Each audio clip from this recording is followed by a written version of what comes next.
What's up, y'all? Welcome to the Dope Life Podcast, the dopest podcast ever. And of course, your host, Coach AJ, Dope Life Coach, the dopest life coach ever. And if you haven't already, go ahead and hit that subscribe button so that you never miss another episode. And if you'd be oh so lovely and dope and leave us a rating and review, we will greatly appreciate it so our podcast can get out to dope individuals just like yourself. And as always, y'all, we're going to get right into a very, very dope topic. Forgiveness and emotional forgiveness, and why we should relieve ourselves from the weight of the hurt and the baggage and the emotional anguish and move forward. And the thought process kind of came into my head this morning when I was lifting weights, and I was like thinking about if I had to carry this weight on my back every day of an emotional just upset, how could I do it? Then I immediately started thinking about how many millions and thousands of people, hundreds of thousands of people who walk around this world with the emotional baggage that is extremely heavy and uncomfortable, and they push through what they got to push through every day.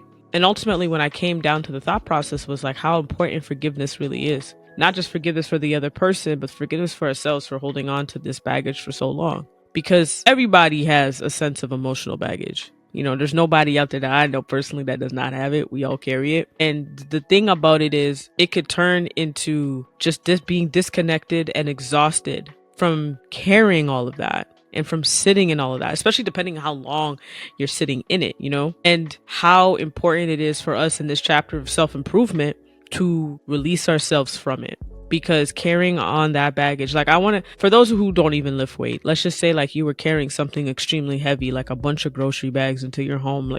And if you're like me, you try to carry all the bags at the same time. So let's say you're trying to do it. Can you imagine holding on to that longer? Because by the time you get up to the steps and towards the door, all of a sudden it gets even heavier, right? The weight increase. And you can't wait to drop those grocery bags or whatever it is that you're holding.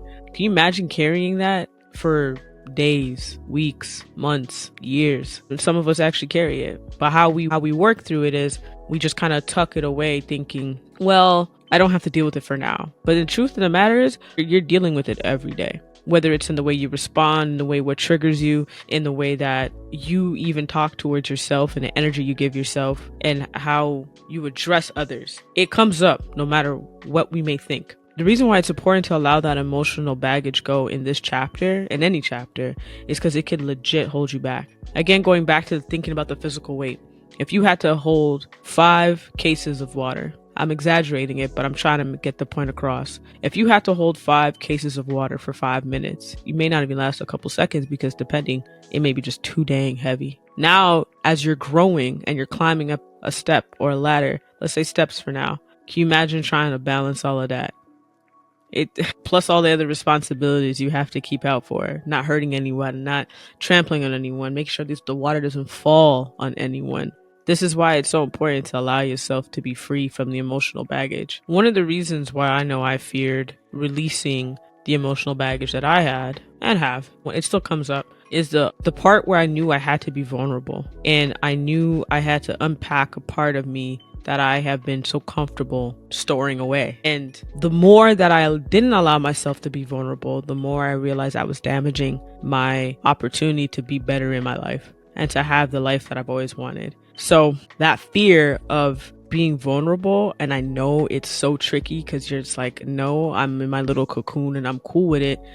You have to be open to being vulnerable, not just to others, but also just to yourself, because vulnerability is also honesty. The moment that you're able to become more vulnerable, even just with yourself, the more you start being honest with yourself. And that's those moments when you start asking yourself those questions. Is this serving me? Is this where I need to be? Is this where I want to be? Just asking yourselves those honest, deep dive questions of who you are, where you really want to be.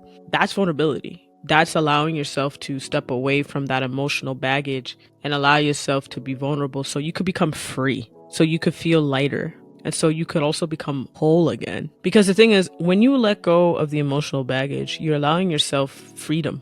You're also allowing yourself compassion and kindness, and you're also reclaiming your power and your energy back as well. Oftentimes, we think forgiveness is about the other person, but to be 1000% honest with you, it's about you. It's about you allowing yourself to just feel free. It's allowing you to start releasing the extra weight, to start taking down each bottle of a case of water from yourself from a 5 to a 4 to eventually to a 3 to eventually to a 2 and eventually to like maybe just a water bottle, if that. Allowing yourself to just start feeling lighter and introducing yourself into what that even looks like. Because when we're carrying all that emotional baggage for so long, all we know is that we don't know what it's like to be on the other side of things, the other side of feeling light, the other side of feeling at peace. And that's another form of why you may not want to do it, because you're fearful of the changes that could occur, the things that you have to release, the people, the environments you may have to release yourself from. And it's okay, because now when you're getting towards peace, you're walking towards your path. Kind of going back to vulnerability a bit, it is okay for others to kind of carry a little bit too, and you do vice versa for them. Some people are just here to serve and they're cool with it.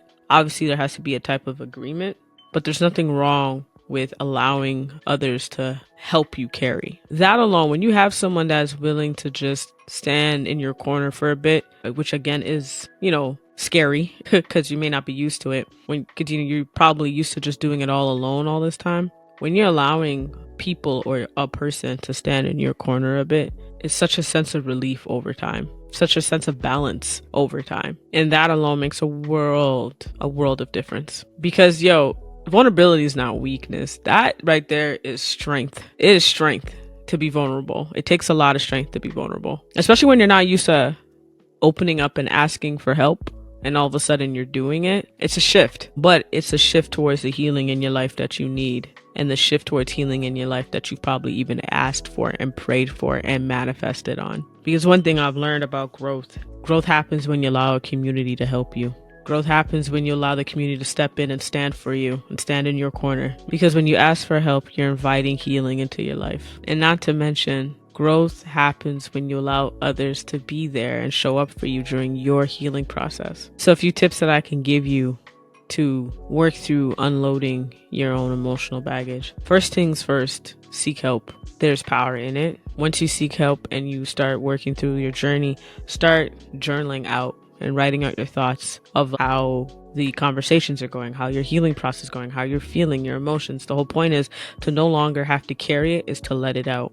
That's the whole purpose. So journaling is a great way to do that. And of course, therapy and working with a counselor is a great way to work through that as well. I sort of said it before for this tip is self-compassion. Give yourself more kindness and compassion. And I also want to say, give yourself permission. Give yourself permission to embrace self-compassion and self-love and self-care. So just remember, you don't got to carry all that weight alone. That emotional baggage, you don't got to carry it. You can, and you also remember, you are allowed to release yourself from it.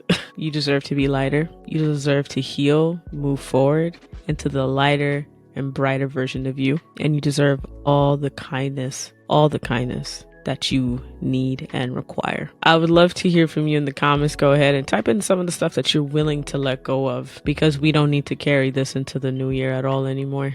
We're releasing to make space for new. I hope you enjoyed this episode. I will see you next week. And as always, y'all, walk with peace, walk with love.